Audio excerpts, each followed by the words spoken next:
your best self, recorded live in front of a studio audience in Alexandria at Kalon Prep Academy. Kind of light for a crowd. Today we're going to talk about the difference between thinking and learning and how important thinking is from the simple process of painting a house. Behind me you see my son Dylan. Between he and myself, we have well over 25 years of experience painting houses. We know how it's done, man. But yesterday, if we wouldn't have stopped and think, it could have cost us some time and more importantly, money, because I'm not a Rockefeller, okay? Piece of cake to paint. Hit the body, come back, roll on the trim. It's white so we don't have to touch the soffits or fascia. Then I decided to pick a deep red color. Yeah, and what does that mean? Well, you know, the color will come through, it'll be more beautiful, and... Tell them what it means. Means it'd be more expensive? Exactly. Well, then you decided to do what with the corners? We just corner them. And what does that mean? More work. More time? Okay, so we knew all about that before yesterday. Then your mother decides to do what? She wants to paint the trim a different color. So now that means, well, it screws up the whole sequence. Are we going to paint the trim first? Are we going to paint what? But we don't have the paint for the trim because it's a different color. So now what are we going to do? Do we paint the? I mean, we had the sequence on this. What do you want to do?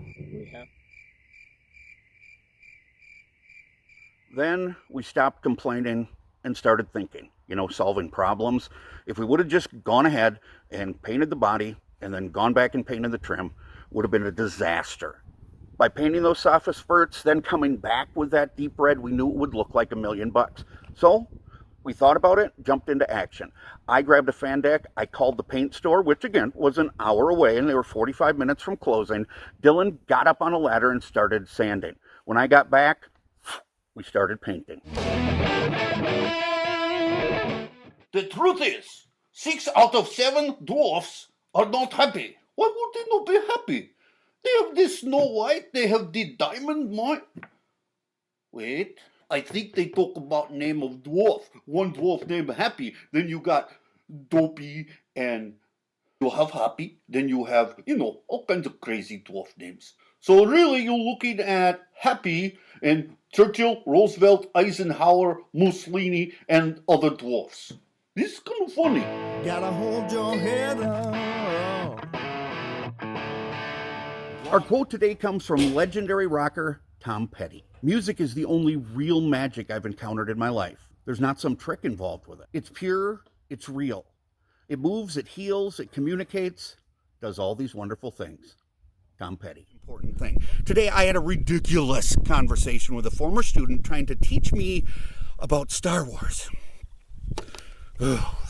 Need a little bit more ammo to come at me. He was trying to tell me that Darth Vader's lightsaber was a lightsaber that Rey used. It looks a lot like this, does it? Add a little bit of black. Okay, this is Darth Vader's lightsaber. This is Anakin's lightsaber he made as a Padawan. They look alike because they were made by the same person. Okay? It's a defunct theory. This lightsaber was used by Anakin. He lost it to Obi-Wan Kenobi, cut off his 2 legs and an arm. You were supposed to be the chosen one. Obi-Wan takes it. He gives it to Luke, the son of Vader / Anakin. And then Luke loses it. My arm. He cuts it off, you know, in Cloud City, and it goes away. That's this lightsaber. Rey finds this lightsaber like eons later in the basement of that bar, okay, with Han Solo. That's this lightsaber. Thinking and learning. My old student learned that. He didn't think through it, okay? That's the difference between thinking and learning. Maybe not, but it's also important you know whose lightsaber is whose. Why was the sand wet? Because the sea weed.